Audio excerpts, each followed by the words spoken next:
Hello everyone, welcome back to...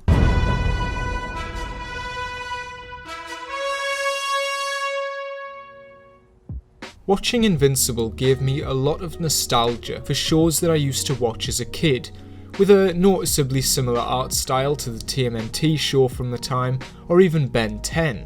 It's a style that I'd almost call a generic western, very simple and clean. It's a style that I feel has been incredibly overlooked recently in the lackluster TV shows that I've seen being made for kids. And it's with this discovery that I realised why Invincible has clicked for me.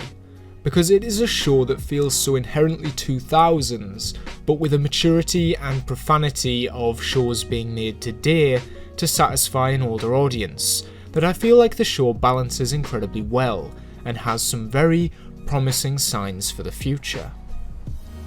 With the original graphic novel beginning in 2003, it retains a lot of the simplicity that the early 2000s had when tackling superhero stories. Still unsure how successful they could end up being,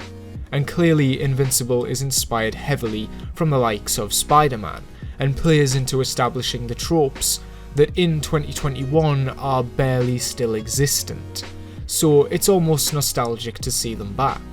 such as the hero discovering their powers and learning to use them, which in 2021 is a trope a lot of properties try to avoid, or even put their own subversion on. For example, The Boys, which uses the stereotype to show the upbringing that Homelander missed out on.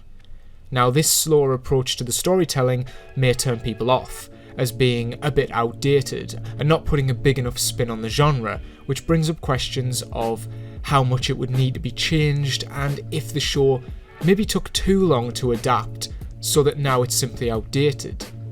Which isn't really something I agree on, because a solid story can stand the test of time despite its pacing or simplicity.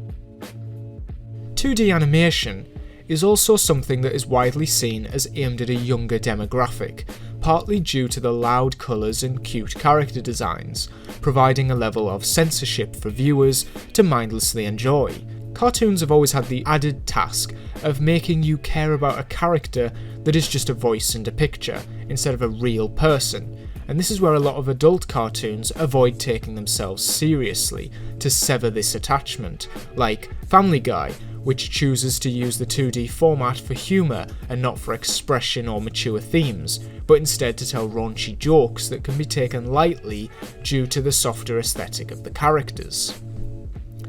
It's because of this that adult animation is not seen as taking itself as seriously, and as we grow older, we slowly lose interest in cartoons, and for many people, turn away from comedy and look for more serious tones and maturity in their storytelling.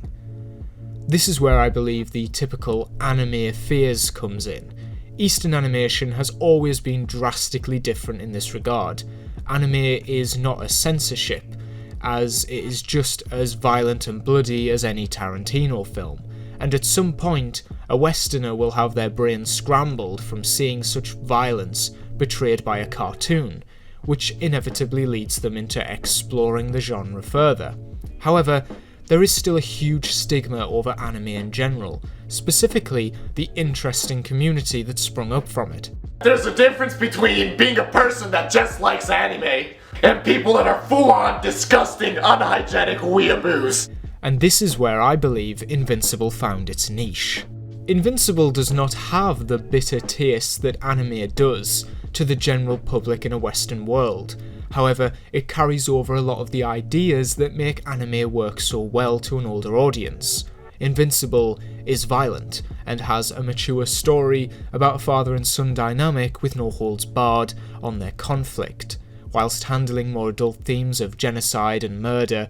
which is best shown in the final episode of the first season, in which Mark has to be put through a moving train only to see the bodies of everyone he is killing flying past him, which makes you think yourself more about the value of human lives, whether we are destined to fail or should be wiped off the table so that a more successful race can survive instead. Would it be a selfish act to value our lives above another? Fucking hell. Would it be a selfish act to value our lives above another race desperate for survival, especially considering how tiny we are in comparison to the rest of the universe. These are ideas that would be frowned upon for a studio to present to the general popcorn-loving audience, and so Amazon found the best way to effectively translate the comic book in a way that wouldn't be financially bankable in live action, without watering it down to fit a Saturday morning cartoon formula that will now allow it to stand out more in the crowd and gain a new audience. While I was watching Invincible, it felt just like an anime, with chapters being adapted and changed, truly the Western world's first step into adult animation that takes itself seriously. It's something that I greatly appreciate with properties like Death Note, that are inherently a low-budget idea, but as proven multiple times is just a bit boring to watch in live action, because the timing animation can capture is far too different from what live action can achieve, and it's also why I believe some properties work best in animation, also partly due to, as mentioned before, budget, like Attack on Titan, which would be so high budget even the anime needed 2 studios to finish it. And they still haven't. There is a confirmed 2nd and 3rd season coming for Invincible, which means the show can now be brought out from the shadow of Falcon and Winter Soldier, which will hopefully lead to more success with the newfound format, and this will now give upcoming writers a chance to explore different avenues to visually tell their stories, where a budget is almost unnecessary, because something animated can be made cheaper and still have the same impact as any other story.